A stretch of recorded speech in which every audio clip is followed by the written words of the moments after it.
আজকে মুরগির মাংস রান্না করবো।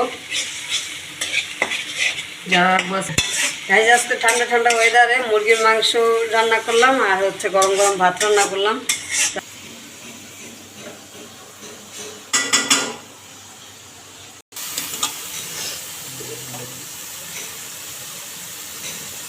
গাইস লবণ দিয়ে দিলাম, এবার হলুদ দিয়ে দিব, এক এক করে মশলাগুলো সব দিয়ে দিব।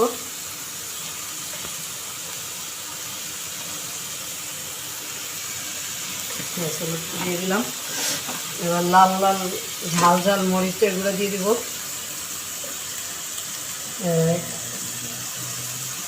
ঝাল না হলে মুরগির মাংস আবার মজা হয় না, তাই একটু ঝালটা বাড়াই দিলাম। তো লাস্ট টাইম আমি গ্রামে যখন গেছিলাম, আমার খালার হাতে এরকম মুরগি রান্না খেয়েছিলাম ঝাল ঝাল, তো খুবই ভালো লাগছিল। তাই আমিও ট্রাই করলাম আজকে একটু ঝাল ঝাল করে মুরগির মাংস রান্না করতে। ধনিয়া গুঁড়া দিয়ে দিলাম, এবার একটু ঝোল দিয়ে দেব মশলাটা কষানোর জন্য। ভালো করে মশলাটা কষিয়ে নিব, তেল ছাড়া রাখ পর্যন্ত ভালোভাবে কষিয়ে নেব। মশলা যত ভালো কষানো হবে আর তরকারির স্বাদটাও কিন্তু তত ভালো হয়। মশলা কষানোর উপরে মানে কিছু মানুষ ভাবে যে অনেক মশলা দিলে মনে হয় তরকারিটা টেস্ট হয়, আসলে তা না। রান্না করতে জানলে অনেক মানে অল্প মশলায় কিন্তু তরকারিটা স্বাদ হয়। তো এখন সুন্দরভাবে মশলাটা কষিয়ে নেব। তো গাইস এই যে তেল ওঠা শুরু হয়ে গেছে। এবার তো গাইস এই যে দারচিনি এলাচ এখন একটু গোটা মশলা দিয়ে নিব। এলাচ দিয়ে নেই বেশি করে, আর একটু দিয়ে দেবো এই যে জিরা।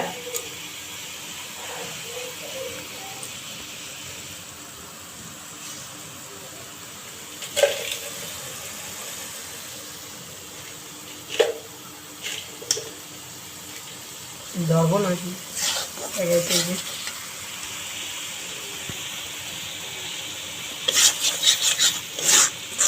দেখুন গাইস গ্রেভিটা কত সুন্দর আসছে।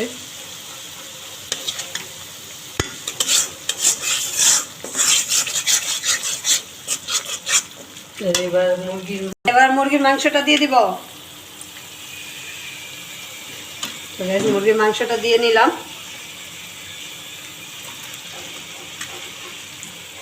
সাথে কিছু মুরগির পা ছিল সেগুলোও দিয়ে দিলাম।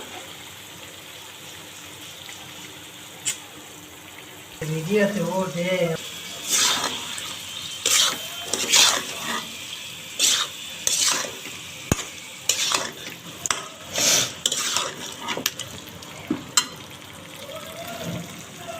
কিছু আলু কেটে রেখেছিলাম সেগুলো দিয়ে দেবো।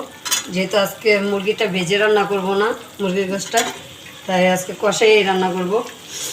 আর যারা পাপা এটাই খেতে খুবই ভালোবাসে, আলু দিয়ে কষা মাংস, তার জন্য একটু কষা কষা করে রান্না করবো, ঝোলটা কমই রাখবো।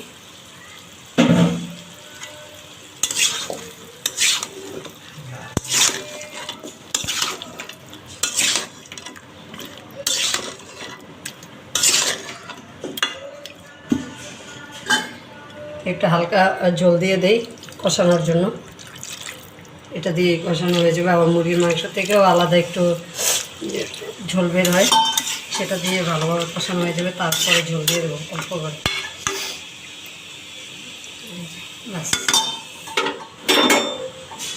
জালটা মিডিয়াম আঁচে রেখে এখন ঢেকে দিব।